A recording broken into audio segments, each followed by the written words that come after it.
Well, a weekend Twitter feud between the president and Congressman Elijah Cummings When was this? of Maryland continues into the work week. Well, last night, the president fired off new tweets, writing, quote, Baltimore's numbers are the worst in the United States on crime and the economy. Billions of dollars have been pumped in over the years, but to no avail. The money was stolen or wasted. Ask Elijah Cummings where it went. He should investigate himself with his oversight committee. Wow. What is next now? And what is the reality on the ground? Fox Nation host of Keeping Up with Jones and man on the street for everybody, including Sean Hannity, Lawrence Jones, is in Baltimore to find out for himself what's really going on. We armed him with a microphone and a camera, right, Lawrence? That's right. That's right. Hey, guys, good morning. Right behind me is the Baltimore City Hall, where a lot of the practices in that building has led to the poverty destruction of a community. I went down into Baltimore, in the community, to talk with people to see how they're feeling, to get some of the distress off of their heart. Take a look at it. When you look at Baltimore and everything that's happening, would it be safe to say that Baltimore is in a crisis?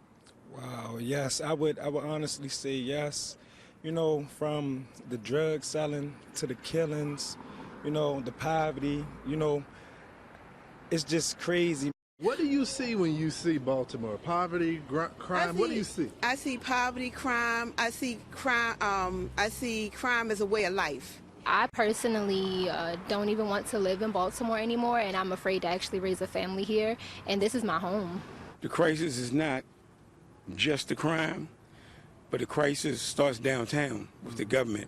Tell me about your leaders here, right? Leaders? Yeah, your elected officials. What are they doing? I think they sold out.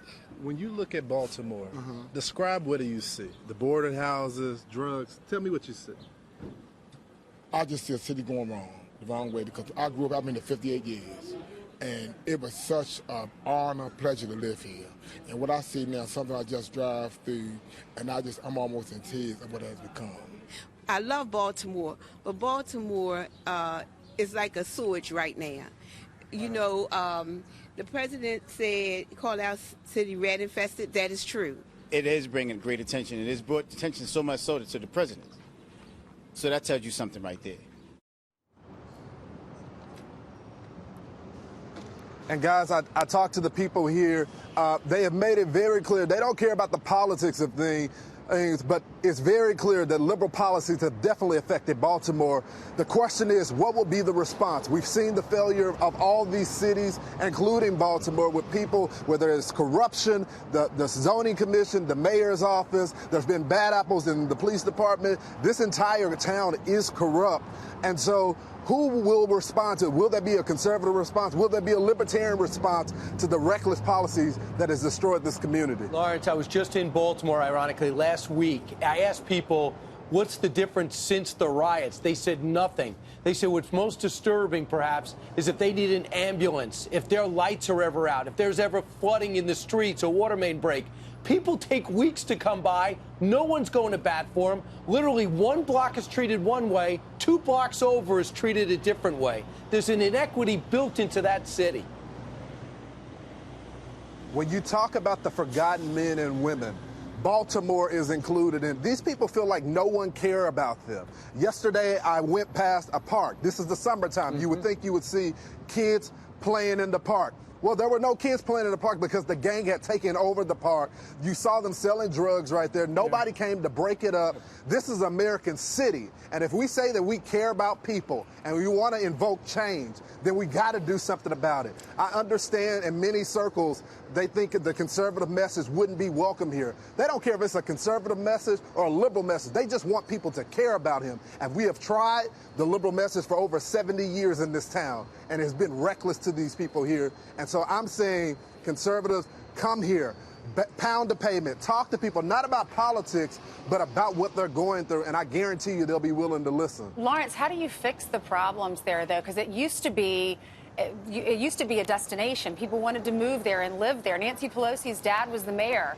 And since, you know, over the course of the last few decades, we've seen that the change there. What do you do to fix it, though? Yeah, this is not a federal issue, right? This is not something that the federal government can come in and change. This is a local issue. You got to clean up the school board, the mayor's office, the zoning commission. Every single department in this town have family members or connections that have business practices that has caused corruption in this town. So you got to clean it all up, and it takes activism on the ground. What are the Democrats doing? Well, there's a separation now of Democratic socialists that are coming in to fill that void of the Democrats here. So there needs to be a counter message of conservative. Where's the Republican squad? Where's the conservative squad here to bring a message of hope, of capitalism? This community needs to be revitalized, right? They need some sense of hope, and it's not just sports here. There needs to be a change in the culture here. Right, not just the Orioles. Lawrence, you'll be covering tonight's debate for Fox Nation. We look forward to that coverage. Lawrence, thanks. Thanks, guys. Appreciate it. Lawrence.